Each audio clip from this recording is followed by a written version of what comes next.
third take on this because the first two were too long, and I've sat here way too long recently talking, so I'm gonna try to keep this short. Small gigs versus big gigs, solo, duos, trios, even bands, but kind of focused towards solos, duos, and maybe newer people out there. So, I'm just getting ready to practice tonight, and this has been on my mind for a few days, so I figured I would talk about this. Let's go to nobody showing up real quick, okay?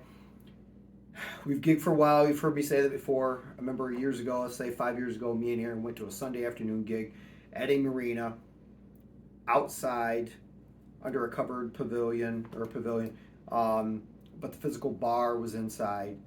The wait staff was inside unless there were people out where we were playing. We got there, and for the first time, unfortunately, it's the only time that happened, just nobody was there. 2 to 6 gig, I think it was. Get there 1 o'clock, 1:15, set up, good to go. Nobody's there when we started to.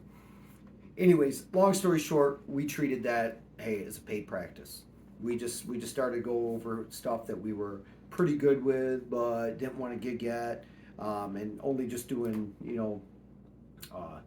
only kind of stuff we know. Threw in a song or something that we that was part of our set and stuff like that. But I guess whatever you do, don't do a bad job, because if you can't deliver it, in case somebody does hear, that may get back. Always remember, patrons know, wait staff, patrons know,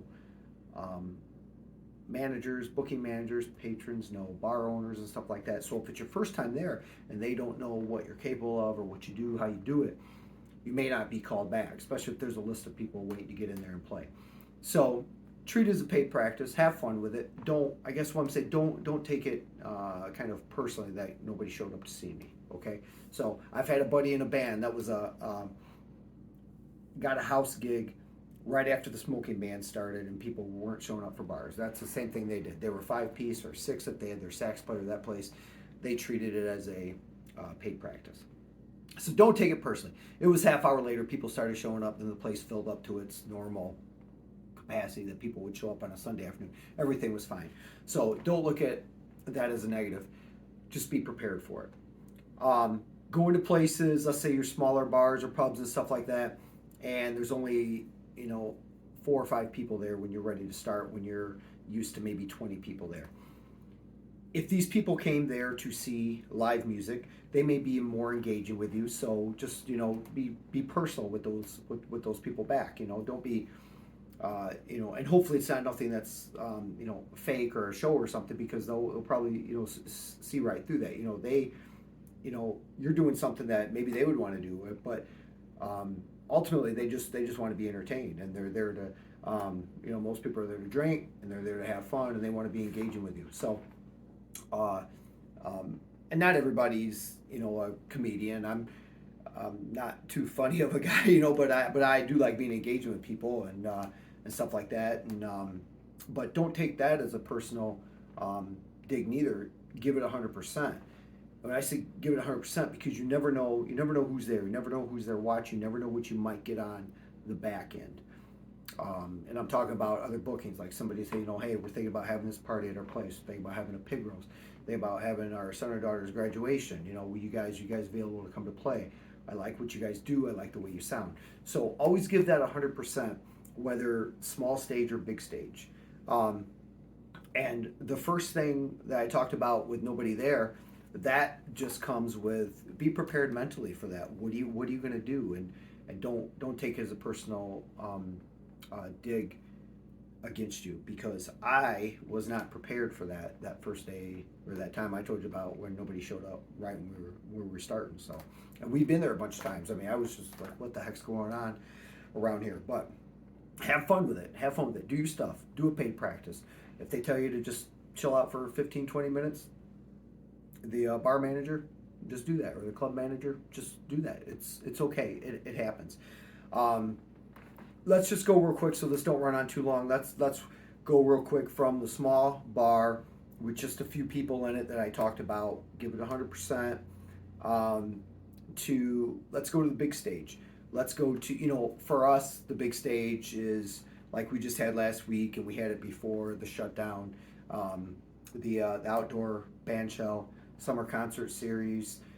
If you're hired there, you are the entertainment. Every person comes of the hundreds to see you. It's no, you're not an opener for nobody. So if you're solo or duo, you're there to entertain hundreds of people. Again, mental preparation has worked for me. You know how I am. I don't tell nobody do nothing. Do what you want to do. I'm just sharing my experience. So, uh, mental preparation, and what I mean by that is those hundreds of people. You can't, at least I can't focus on those hundreds of people. Oh my gosh, they're there to see us two up here sing songs for 2 hours straight. Um, can't focus on that. You have to focus on, you kind of play how you practice. You've heard that before. So when you're in your rehearsal place, your practice space, and you're jamming out and you're having a blast, you got to take, at least I found it's helpful for me to take myself to that place. I have to overlook everything. If it was 300-400 people, which, watch my other video, they said we had 800 at one point. Have to just look past that. And so mental preparation for me has been the key. I personally crave that. I like that. I like the bigger venues. I absolutely crave that. And I'm good with that. I remember driving there the first time we did that show with Erin. She's like, "Aren't you nervous?" I'm like, "No, no, not at all. Matter of fact, I can't wait to get started." I wish it was set up and we could have just went there, but it was RPA. It was everything. So I had to get there and set up and watch people come in and do our sound check in front of probably 50, 75 people at the time. But it is what it is. So just be prepared for it. Whatever it is, I found it's helpful for me to put myself in that place beforehand. See myself doing something beforehand. And again, this is more focused for the solo and duo artists, and maybe newer startup artists. So if you've been there doing it for a while, you may have your own views. You may agree with me. You may not. But so anyway, see yourself doing it. Another thing that I read about or watched or something long time ago when I was trying to get over some barriers is, hopefully you don't have to stare at a lyric sheet or lyrics and chords or something for your whole set. Hopefully you don't got to do that. And if you don't, it's good to, sing. You make eye contact with people because they want to engage with you. That's why they're there. So whether it's hundreds or whether it's just 20, nothing says that you have to stare them straight in the eye. You can be facing them, but just kind of look over them and focusing on something. If you're outside, focus on a big tree or something. If you're inside, just focusing on the back wall or something like that. And lights, dark bar, stuff like that. They may think that you're looking at it. They'll feel more engaged. They like when people, or I found anyways, that they like. A lot of people, if they are there to see you, they like when you're personal with them. Personable. They enjoy that. They like that. People come up, talk to you at breaks, stuff like that.